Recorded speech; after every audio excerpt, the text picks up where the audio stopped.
Okay, everyone, let's get started.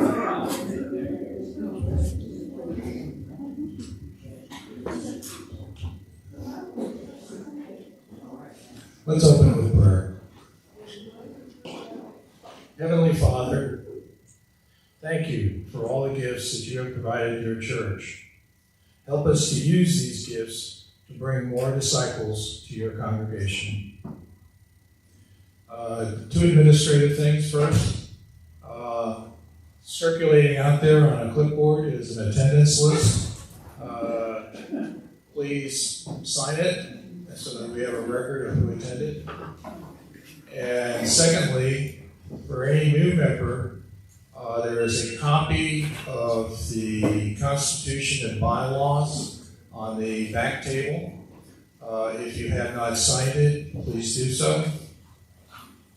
And with that, let's get to the meat of the meeting.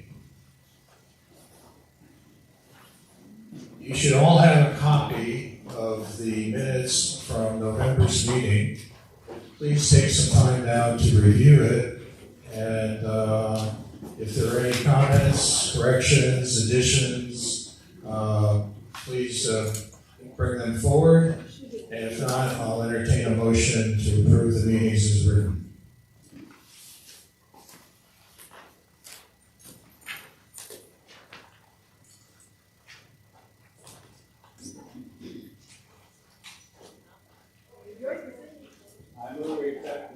Second.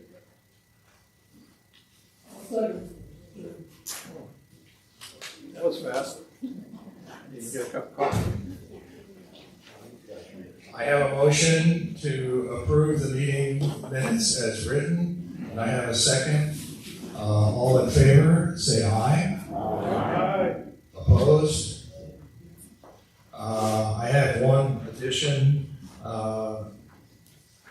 The attendance for the November meeting, for those who are interested, was 28.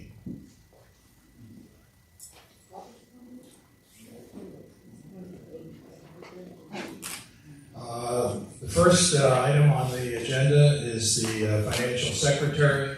You should all have a copy of the report. I believe Wynn is going to go over most of the details, so I'll defer to his presentation.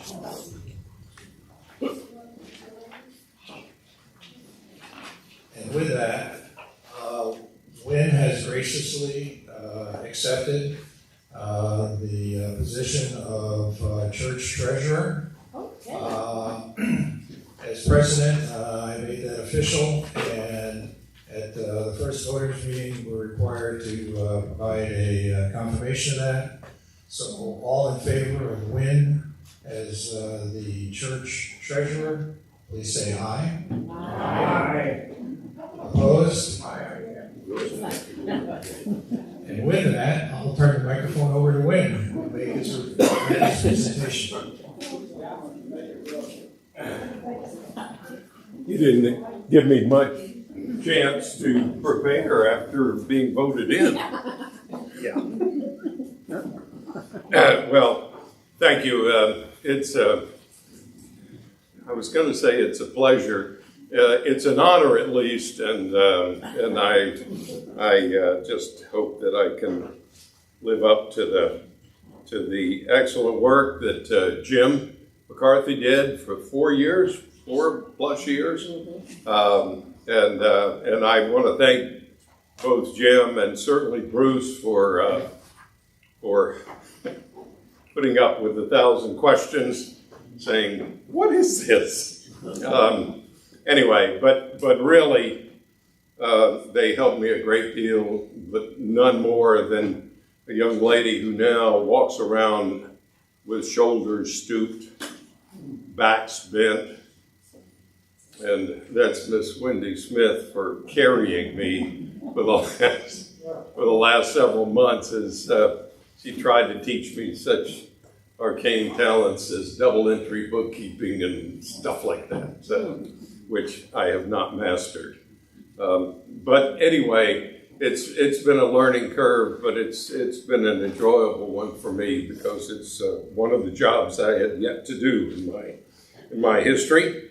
But I also want to thank Sue Hunley. Where is she? Is she here? Oh, Hi. I kept looking out here, but what a wonderful contribution she makes to our church, as well as her able assistants, Ted and AJ and Pat Donovan and Mark Elliott, Liz Barbu, and Jane Cochran, and others who have helped in various ways over the last year, counting and doing things that are absolutely vital to the performance of our congregational activities, and I want to thank you. It's been great to just be exposed to what you do. And by the way, a lot of hands make just less work. And if anyone would like to serve in that capacity by assisting with the counters, it would be a great benefit to our church. The financial status, we're solvent.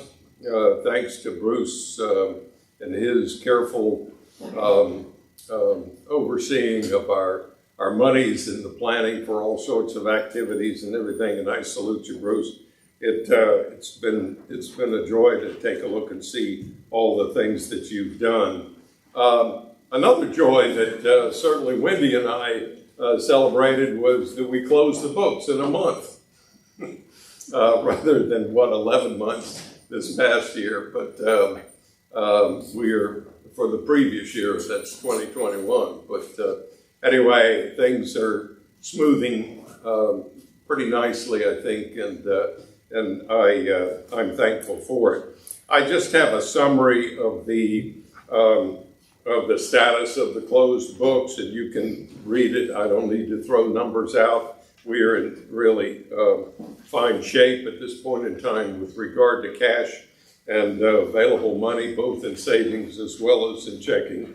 You can see that, and we ended up in a very nice position with regard to the overall status at the end of the year. Recognize that certainly our activities had been projected and more money in the renovation of this hall. Bruce is not going to be charging forward without making sure that we get the best bang for our buck, and we can be judicious in the expenditures of those monies. So we didn't fulfill the expense side of the ledger for last year as had originally been expected. You see that facilities and stewardship comprise three this year, and that's understandable with our expected expenses and increased giving that we had set ourselves on with the budget that was passed by you folks in November. The income from contributions, we need to recognize at about $220K per year. Excuse me, have been steadily increasing. And I called your attention to that. I think all of us realize that inflation is certainly going to be impacting us this year. We already see it on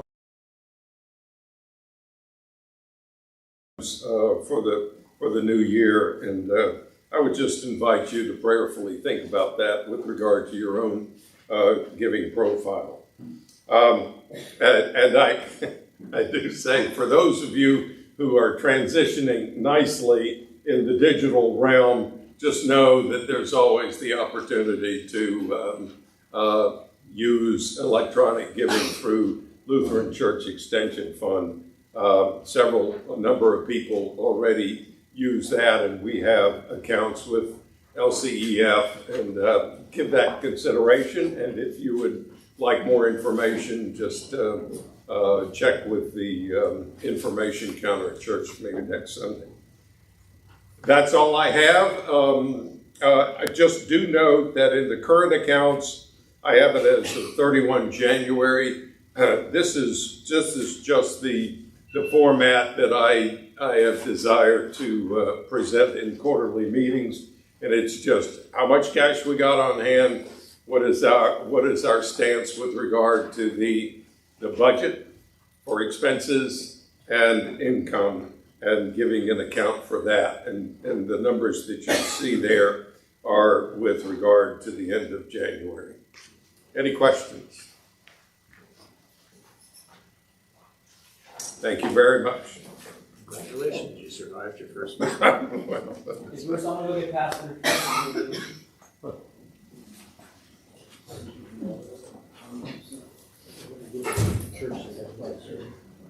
Thank you, Wayne. Yeah, I also wanted to thank Wynn for stepping up, and although he'll never admit it, he actually kind of volunteered for this. I only had to twist his arm up to about here. I also want to thank Jim for all the good work that he has done.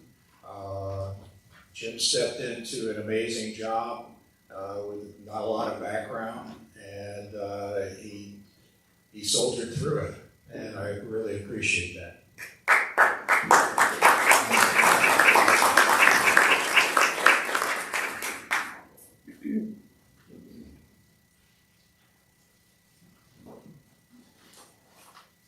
So we're going to wait for Pastor and my audio visual engineer to come back. And while we're waiting for that, we'll start the next report. AJ?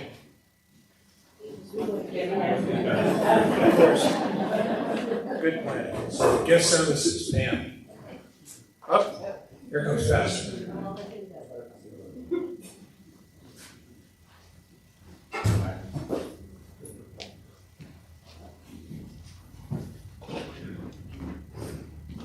You guys always pull me away from confirmation. What's up with that? You have my handout. Let me know if you do have any questions. I just want to re-emphasize two things, and kind of goes off of this morning and what we talked about, and really this whole series. I've enjoyed it thoroughly, and let me tell you, I've been challenged by it a lot.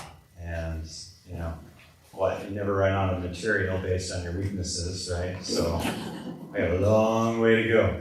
I just want to say, first off, and that is, you know, we do a good job taking care of each other. We do a good job on Sunday mornings. And, you know, I hear it again and again. I just heard it from some people this morning that, you know, your people are so loving. Your people care so much. And, you know, I cherish that. I relish that. I'm so happy that we have a congregation that people feel welcome to come in, and they'll be loved no matter what shape, form, appearance, accent, you know, that they have. That's all about loving. So I think we do a great job of that. The hard part comes after Sunday. And I just want to reemphasize this because I'm kind of questioning myself and where am I. That is, when I'm in the community, am I engaged with people like Jesus was in terms of their story? Do I take enough time to do so in order to love them? Because there's something to say about respecting somebody else's story, and when you take time to listen to them, they in turn give you something very important. And it's called influence. And it's an inroads to somebody trusting you. So, we do a great job of loving one another in the church. Are we doing a great job of loving people outside the church to the degree that maybe we're inviting them. Maybe we're offering, hey, I've got this great group on Sunday mornings that meets, and it's called Converge. And you know what? We're talking about that very same issue that you're dealing with. And I've got this awesome professor, like his name is Win Donay, and you know, or just to some degree that you know what, even a community group, if your community group is even open to that, inviting somebody who is not a church person into this thing called church, because that's the other fulfillment of the Great Commission. And I'll be honest, I'm not the best at it. And the series kind of begs the question, what am I doing? So I just want to put that in your ear this morning, just to challenge you a little bit. Because the fulfillment of love does not remain in a building. It remains in all of our relationships. Actually, I'll just say this one thing and then I'll be done. They're actually continuing, the longest study ever done that just came out with a book. Some of you may have heard this before. I heard it on a podcast while I was running the other day. It was done by Harvard, and it's a continuing study where they have begged the question, what makes people happy? Has anybody heard of this study? It's the longest study ever done. It's continuing to go on. They questioned, I don't know how many people throughout the ages. I mean, this went on from, I think, 1950, and it continues today. They continue to gather information. They even have information on John F. Kennedy, asking these questions of him. And of course, they're confidential, because they ask him, you know, what makes you happy? What brings you along, you know, happiness along the way? You know what their conclusion has been after all these years? Relationships. Relationships make people happy. And it kind of, you know, this is like getting into the sermon, but it makes sense. Because you pull somebody out of a job and they have relationships with that job and they struggle. Where do we struggle the most in terms of loving? Our relationships. But what makes us the most happy when we have nothing left? It's our relationships with one another. And just keying off of that, could we steward that idea in the relationships that we make with people outside the church? And offering them a little bit of ourselves, our time. Let me hear your story, and let me do what love requires of me. So it's just a thought. I'd love to hear your responses on that. I'm always available to talk if you have any questions along the way. Always looking for new ideas, so please bring them along. I do want to mention thank you to Sarah Vitt for leading Extreme once a month, as well as the Niebers, Cole and Callie. They've been awesome to lead our kids once a month, and it's been a great opportunity to develop those teams. So Lent is here, so please, I hope to see all of you. I want to thank also Bill and Wynn for sharing the Lenten devotionals with me this year. So it's not going to be me all the time, which I'm thankful for, but I get to sit at their feet and be a student and understand what God is speaking through them on our Wednesday night services. So anyway, I've been babbling. Thank you so much for the privilege of standing up here and being your pastor. And the Lord be with you.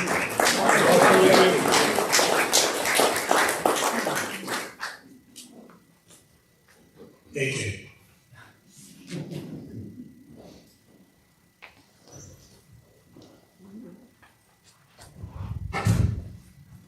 Good morning, everyone. On behalf of the elders, I am here to talk about our committee, our group. Can I get all the elders to stand up, please? All the elders, so that we have the Spikes and Mari and Bill, and Al is our latest, newest, greatest elder added on. So One of these people should be your go-to person if you have questions or concerns about the congregation in lieu of or instead of talking to pastors. So thank you. You can sit down now. And if you're not sure who that is, let me know, because it did change recently when Al got added on. We kind of reshuffled some people. So if there's any questions, let me know. And that's all I have for the elders right now. Is there any questions for me as though we Are there any elders that aren't here? No. Okay. There's seven of us. What? Katie. Oh, I'm sorry. Katie Burhalter is not here. Sorry. So I thought it was. All right. That's all I have. Thank you.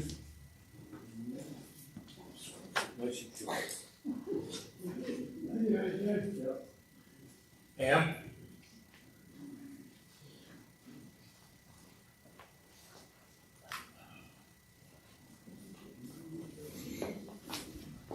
All right. Good morning.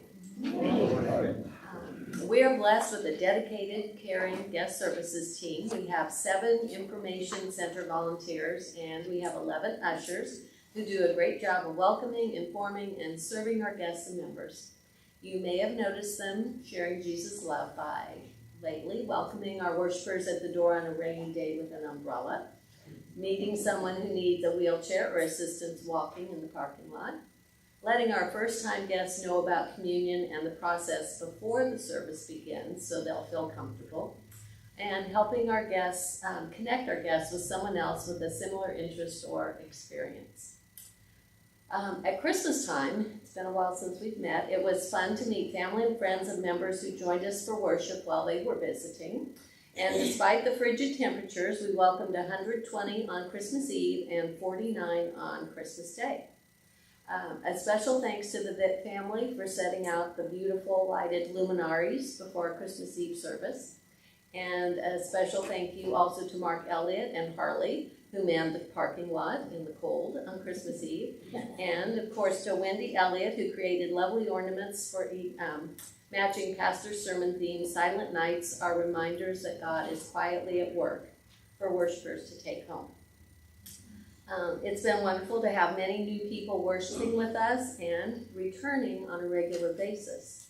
It's great to see not only our guest services team, but so many others in our Messiah family keeping an eye out for new faces and making them feel welcome. So thank you very much for doing that. Wendy Elliott and I have been working together to update our children's activity bags, materials ready soon.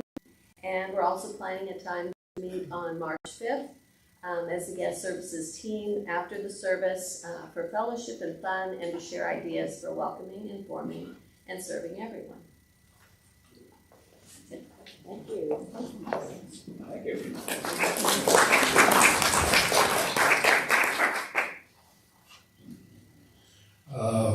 Next report is the fellowship report. Carol could not make it to the meeting today, so I'll read the report for you. Messiah's Spring Yard Sale will be Saturday, April 22nd from 8 until noon. Donations can be brought after church on the 16th. The building will be open several days that week for a few hours. I will need volunteers during those hours to help put donations out on tables. Most items are not priced. We use the Make Me an Offer pricing system. Volunteers are needed after the sale to help box up all unsold items, put the boxes on the sidewalk, and then clean the hall for Sunday. All Saturday volunteers are paid in pizza. A universal monetary standard which doesn't lose its value. All unsold items are donated to Cape Fear Rescue Mission. A sign-up sheet will be at the information center, and a flyer with details will be handed out in the near future.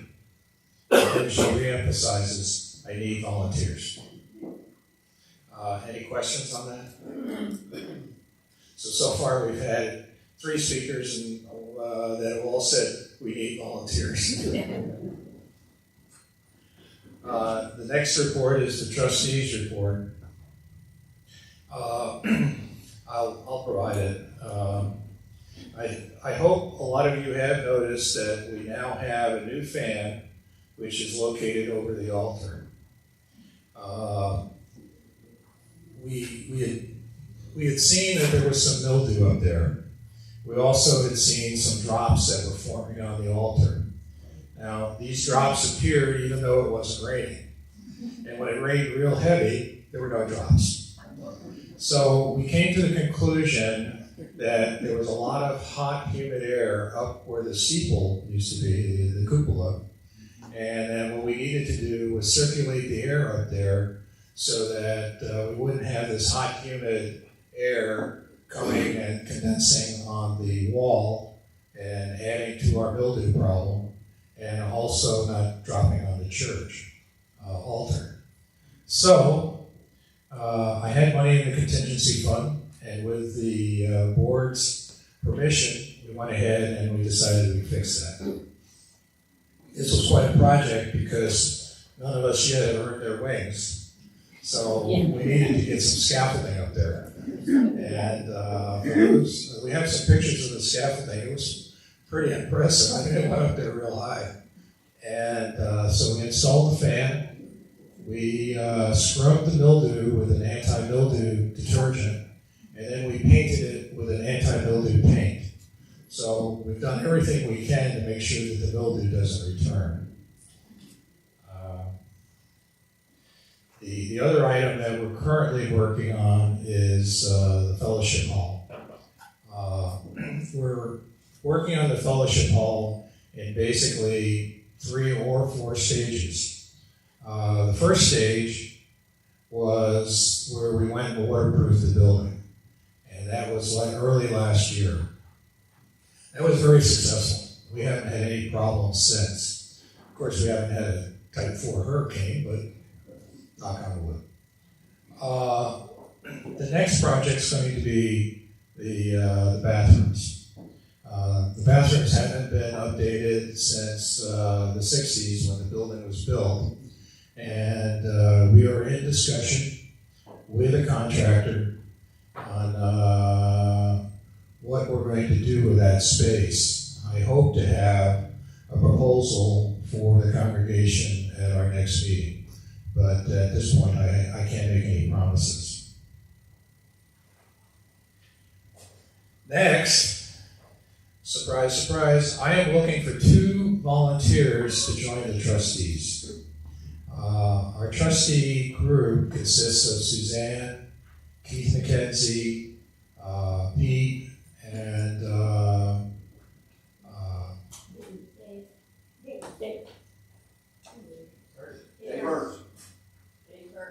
Dave. Well, Dave Ernst is unofficial. Yeah. And Dave has asked that he's there and available, but he doesn't want to be a formal trustee. Now, if you take a look at the group, we're all kind of long in the tooth. So we're looking for some young volunteers. The job of a trustee is to care for the facility and the buildings, and we could really use the help. So I am asking for volunteers before I go around with my belaying pin and start forming a press gang.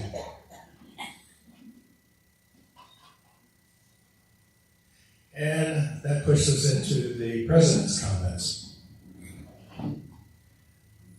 A church like ours, which is a small church by most standards, works on volunteers. We need lots and lots of volunteers. And a lot of times these are unsung positions. The most I can guarantee you is that if you do some work, I'm trying to get you some pizza. And it's the volunteers that form the heart of this church. And we need volunteers for almost everything. So we need more counters, people who help us with our finances. We need more cleaners for people who come in and make sure that the church is clean every time we have a service. I need trustees. And I'm going to need a recording secretary for the church council. So these are our needs. And so anyone who's interested and thinks that they can help out, please see me anytime. And with that, I have no old business because we've pretty much finished everything. And I open the floor for any comments or any new business. Yes, Paul. Can somebody have the job of going into the office during the church service and checking on the computer to see that we have sound? Yes, we're going to look into that. And by the way, you don't need to go into the church office. You can just check a cell phone. But we'll work on that to make sure that last week's audio problem doesn't occur again. Second. And Bob again. Has anybody approached any of the younger members? Because if you look in here, everybody's either got gray hair or dyed hair.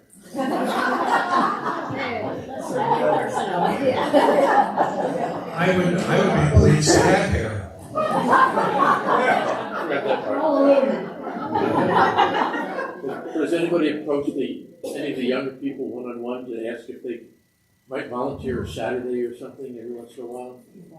Well, the problem a lot of times isn't a mulch party. You know, we get pretty good attendance on mulch parties and specific events. What we need is ongoing. You know, we need to train somebody to ride the lawnmower. We need people who come in on 1 day a week and clean the various areas. That's what we really need. And a lot of the younger members of our congregation work. So that's tough. But we're working on it. And you all are welcome to extend invitations out to other members or discuss it during our fellowship hour and invite people over.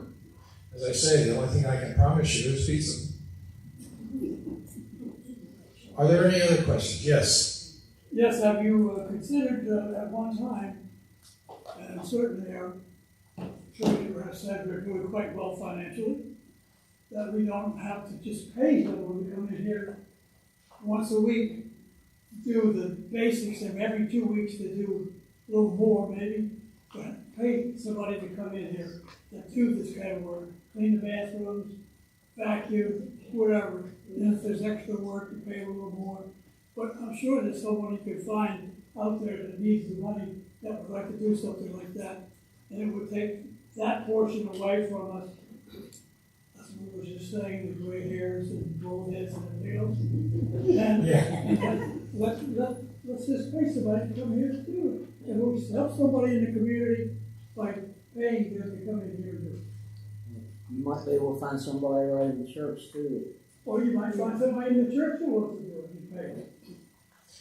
We volunteered, we signed up for when we would do it. We had a list, we volunteered, signed a list when we would do it. I can certainly put up a list for members inside the church. I want to point out that every budget is zero left over at the end of the budget. So every dime that's in the budget is allotted to something. The thing that's different, the thing that changes is what we spend the money on. So, for example, we probably have over $40,000 allocated to the renovation of this building. But we're not going to start until I see a good plan. And once we see a good plan, then the money's there and we can spend it. I recognize that we're probably carrying more money than you would expect, but I also recognize that things come up during the year that we wind up spending money on. And towards the end of the year, we look for the churches that are in need, and we spend the money on that. So while I understand that we could probably hire people to come in, my preference is that we work within our own means and bring in, there's lots of ways that you can serve the Lord. And some of it involves sweat. So we provide these opportunities and we put out the requests, but at the end of the day, if we have to, we will look at bringing people in and paying them.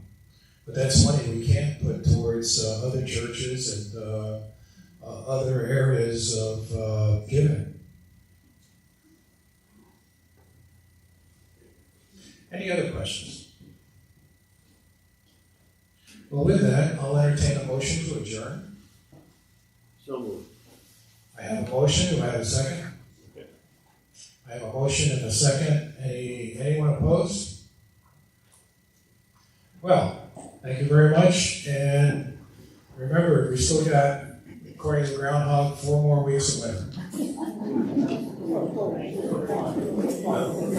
Don't believe it.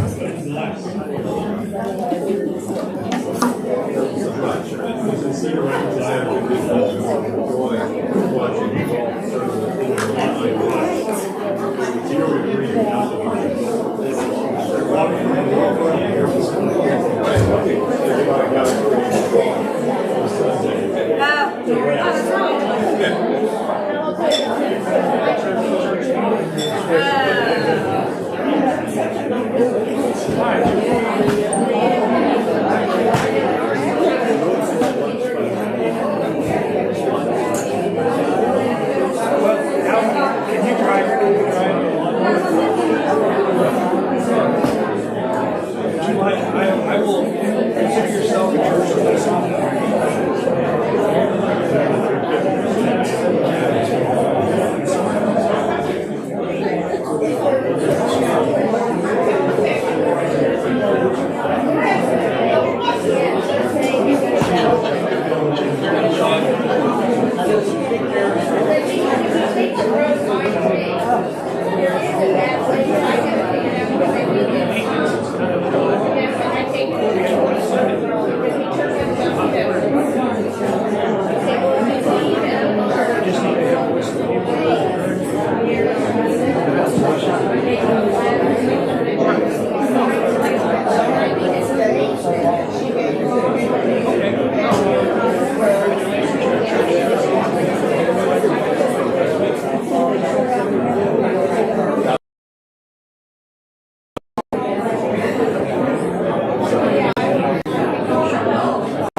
Well, I looked into what we would have to pay now.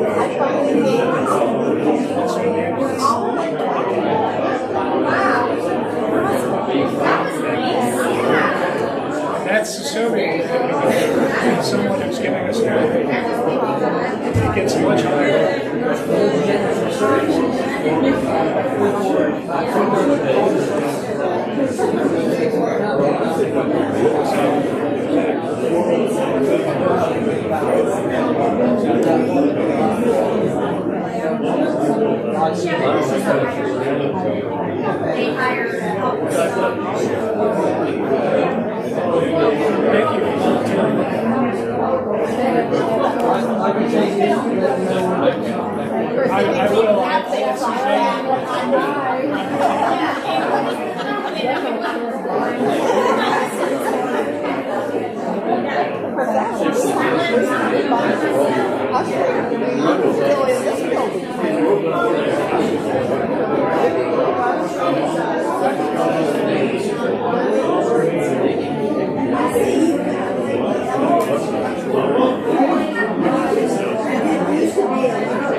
We started that.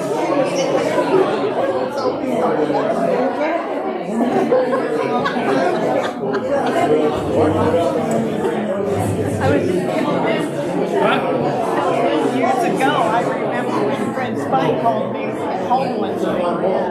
They couldn't see we were still here. Years ago. Here they are. Mary says, Frank's an usher. That's Frank's an usher. But he said, well, you have to be an usher. Well, Fred, I can't do that. Women don't do that. He said, but Mary, we don't have people to volunteer to do that. And so I started ushering.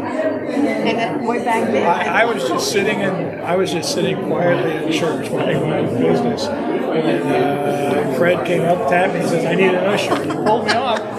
No explanation, just you're now ushering. I always remember that talking, getting that phone call. I'm standing in there in the bedroom and I'm on the phone and he's asking me to usher, but I'm telling him women don't usher in the church.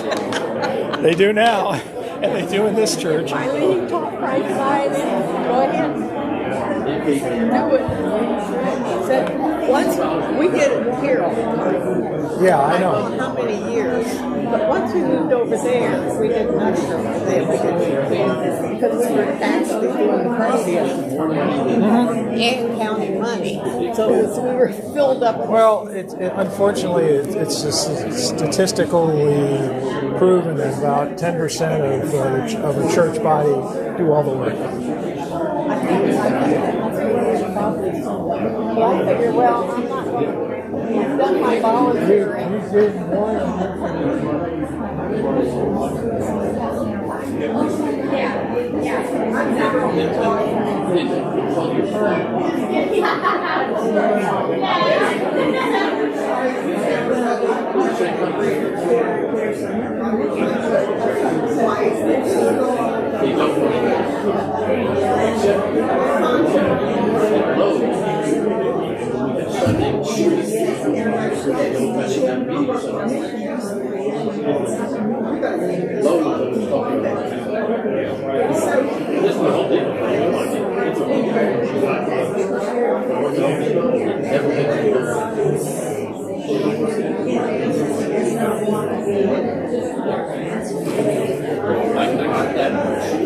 Very personal.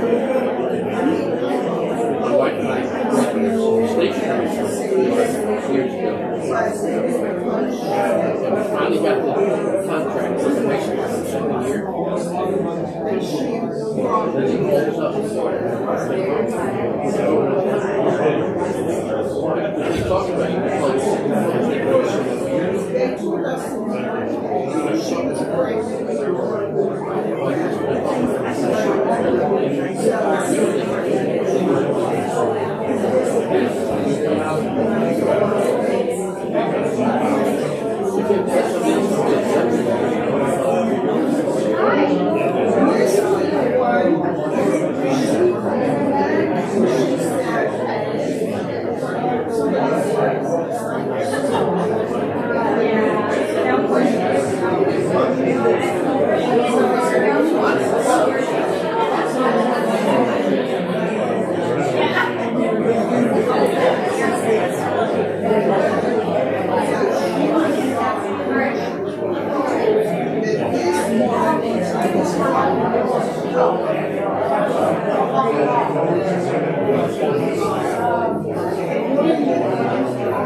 This one is right off of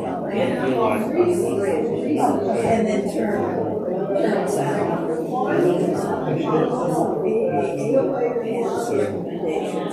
Recommendations.